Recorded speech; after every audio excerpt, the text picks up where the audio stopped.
Hi guys, welcome back to my channel. This is Maricel and please do subscribe to my Facebook account, Monisha, ug sa akong YouTube account, Monisha, ug sa ako ang TikTok account, mao pod ni siya. Thank you guys og tara mang-uban na pod kita. Mang-adto kita sa Hinguog City. Nata diri sa Talisayan. So, nag-stop sa ata diri sa Talisayan guys, no? Kay para nga maka-relax sa tong kamot. So, padulong na ta sa Hingoog. So sige na kong yoyo diri guys. Wala ko kabantay nga nawala na maday akong audio. So, let's go.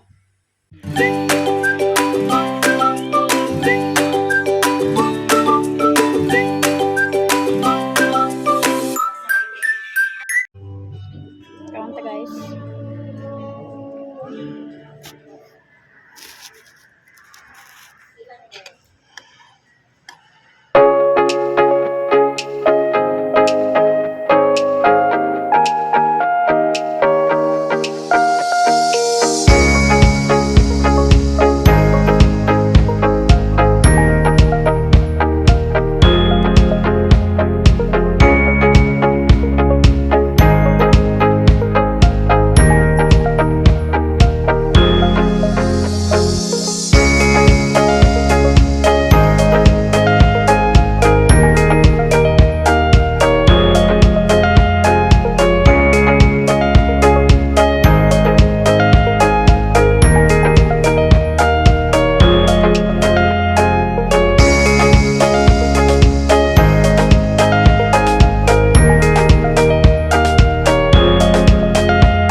Karon is pauli na ta, on the way na ta sa pauli sa Balingasag. So by the way naa ta karon sa Hingoog City. So layo kaya tong biyahe guys, no. So solo flight lang ta with Rose. So naanta diri karon sa Calendaria. It is because nagkaon sa ko guys kay late na pod kayo, alas 2 na. So bago pa lang sad ko naman og kaon. So karon is nagpa-relax sa ta. So after this muli na dayon ta on the way sa Balingasag.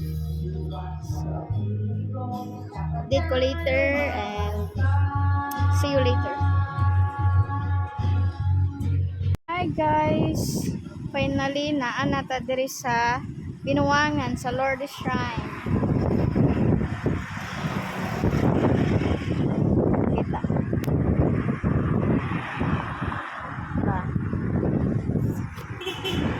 So medyo medyo taas-taas atong biyahe guys from Balingasag to Hinguog City. So solo rides na takon guys kay ang akong partner is Gilantan. So naatay gi apilan manggod o nga orientation guys. So ano to, since mamani ang pizza ang gikuan dito sa Magitex, tapos 12 to 1 ang schedule na ko dito sa kuan, so mato naka sayo gyud ta gani naglakaw. So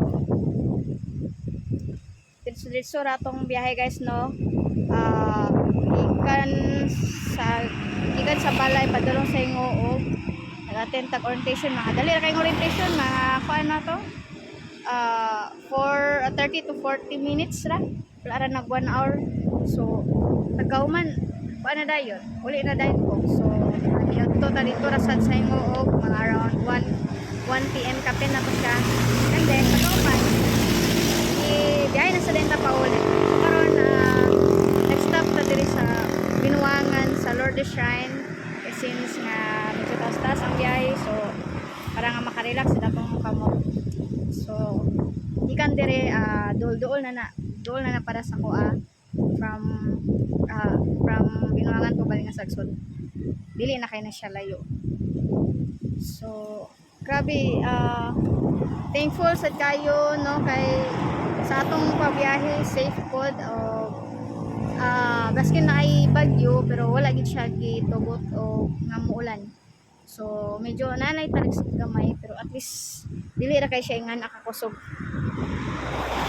So kompleto man sa tanan, dala man sa tag raincoat dire, jacket. So walay problema balag magtaliksik. Di lang gyud mo bundak ang ulan. Hindi na sa takay maglangay dire guys kay basin mo ulan na ni, pero nagpakita naman sa siharing adlaw. So thankful gyapon kayo. Kabsag na bagyo pero wala gyapon gyud tugot sa Ginoo nga magulan. So kita na ko sa inyo ang view sa Lourdes Shrine guys.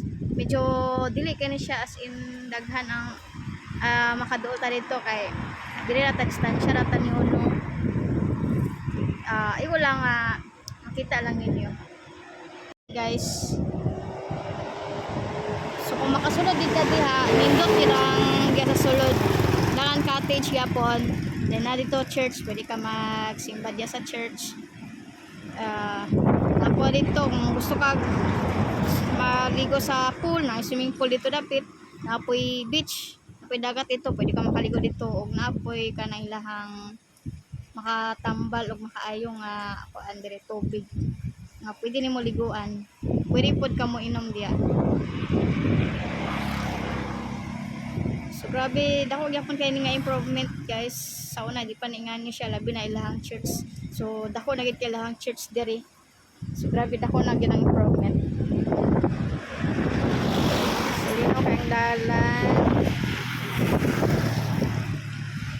Napakita na gid si haring adlaw guys sa wakas. Ganina medyo worried ko kay tungod kay kanang abi na ko og muulan na. Kay grabing alom-om ganya og nagtaligsik na pod, pero may gani kay taligsik ra taman og wala gyud siya nibundak. Pauli na ta kay naghangin na sa dugsugod, and then ang alom-om medyo balik na pod ang alom-om, then ang hangin kusog na pod.